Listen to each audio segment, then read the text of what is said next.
Again, another one, fourth. Oh, baby! I cannot believe what we're seeing, Coach. Jordan Jordan Taylor Clarkson, isa sa pinaka-explosive na scorer sa National Basketball Association sa ngayon, nabigyan ng parangal bilang 2021 Sixth Man of the Year dahil sa kanyang husay na ipinamalas bilang point guard ng NBA team na Utah Jazz. Gaano na nga ba kayaman ang isang Jordan Clarkson sa ngayon? Matapos pumirma ng isang long-term deal sa Utah Jazz, halina't alamin kung magkano na nga ba ang net worth ng isa sa mga pride ng Pilipinas sa larangan ng sports. Ako po si Roy Zen, welcome sa Kian Thoughts. Kung hilig mo ang mga ganitong uri ng video, mag-like at mag-subscribe ka na para lagi kang updated sa mga susunod na upload. Si Jordan Clarkson ay sinilang noong June 7, 1992 sa Tampa, Florida. Ang kanyang ama ay si Mike Clarkson na isang African-American, samantalang ang kanyang ina ay si Annette Tulyao Davis, isang Filipino-American. Ang lola ni JC na si Marcelina Tulyao Kingsolver ay tubong Bacolor, Pampanga. Sa edad na 6 na taon, isa na siguro sa pinakamalungkot na parte ng buhay ni JC ay nang magdiborsyo o maghiwalay ang kanyang mga magulang na noon ay parehong nagseserbisyo sa United States Air Force.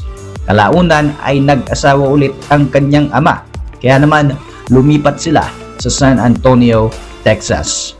Pumasok si JC sa Karen Wagner School noong high school at doon nga nagsimulang maglaro ng basketball.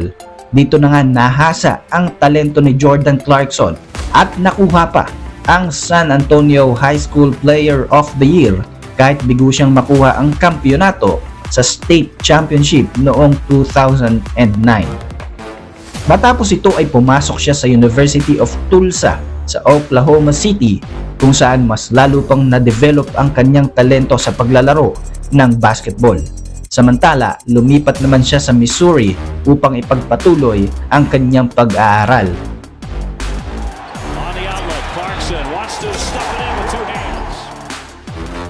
Taong 2014 ay napabilang nga siya sa mga top caliber player sa Southeastern Conference hanggang sa nagdesisyon na siyang magdeklara na sasali siya sa 2014 NBA Draft.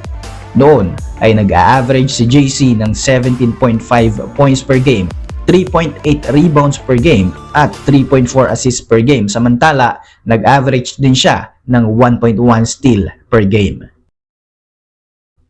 June 26, 2014, kinuha siya ng Washington Wizards bilang 46th overall pick sa second round ng NBA Draft, pero kaagad din namang na-trade sa Los Angeles Lakers kapalit ng cash considerations.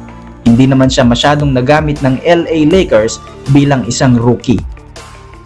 Inilagay din siya pansamantala sa NBA G League, pero sa kahalatian ng season, dito na naipamalas ni Clarkson ang kanyang husay bilang point guard nang mag-average siya ng 11.9 points per game, 5 assists per game at 3.2 rebounds per game para sa kanyang unang taon sa LA Lakers. Dito ay naging teammate niya at mentor si basketball legend Kobe Bryant.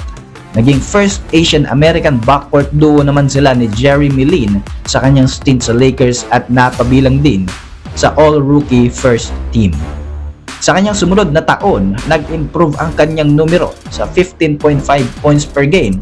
Matapos ang kanyang rookie contract, nabigyan siya ng Lakers ng 4-year $50 million contract, pero kalaunan ay na-trade siya sa Cleveland Cavaliers noong 2018. Nang matrade si Jordan Clarkson sa Cleveland Cavaliers, naging teammate niya rito ang trio ng Cavs na sina LeBron James, Kyrie Irving at Kevin Love. Dito rin unang beses na nakapasok sa NBA Finals si Jordan Clarkson, pero tinalo sila ng Golden State Warriors. Nang umalis si LeBron James sa Cavs noong sumunod na season, dito na muling naging maganda ang takbo ng laro ni Clarkson, kung saan nag-average pa nga siya ng 16.8 points per game at naging second leading scorer para sa Cavaliers. December 2019, muling na-trade si Clarkson at napunta naman siya sa Utah Jazz. Dito, mas naipamalas ni Clarkson ang kanyang husay bilang point guard ng koponan sa NBA bubble. Naging isa sa pinaka-lethal shooter sa NBA sa ngayon, kaya naman noong November 2020, nabigyan siya ng 4-year $52 million contract ng Utah Jazz. Ito ay papatak lamang naman sa 2.9 billion pesos. Hindi naman sila nagkamali dahil noong 2021, ito na nga ang naging breakout season ni JC. Nakuha niya ang 2021 Sixth Man of the Year award at nag-average ng 18.4 points per game at pinangunahan ang NBA bench na nakakuha lamang naman ng 203 3-pointers. Siya rin ang kauna-unang player ng Utah Jazz na nakatanggap ng award na ito.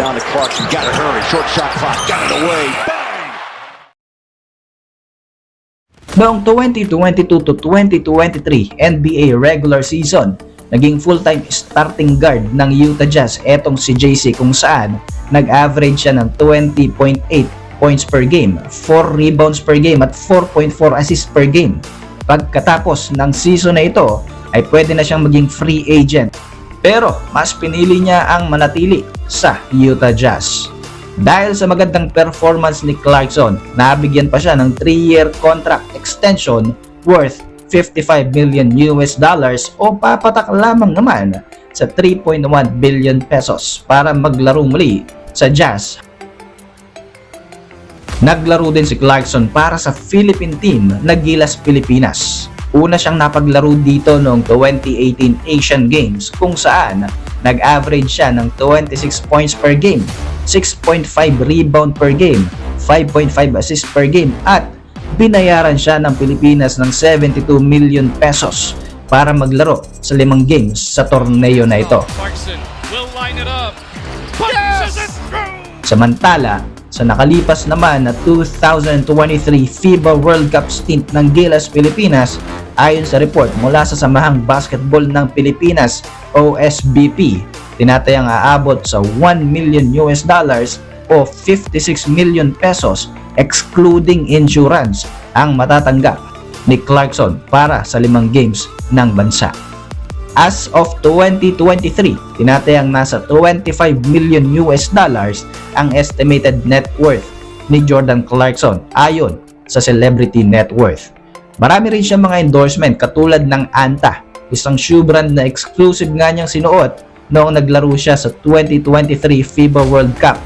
May mga endorsement pa siya katulad ng Armani Beauty, Smart, LG Audio, DoorDash, Panini, Equinox at iba pa na malamang ay milyong-milyong dolyar din ang halaga. Meron ding nabili na luxury car etong si JC katulad ng Chevrolet C8 Corvette na tinatayang nasa 10 million pesos ang halaga.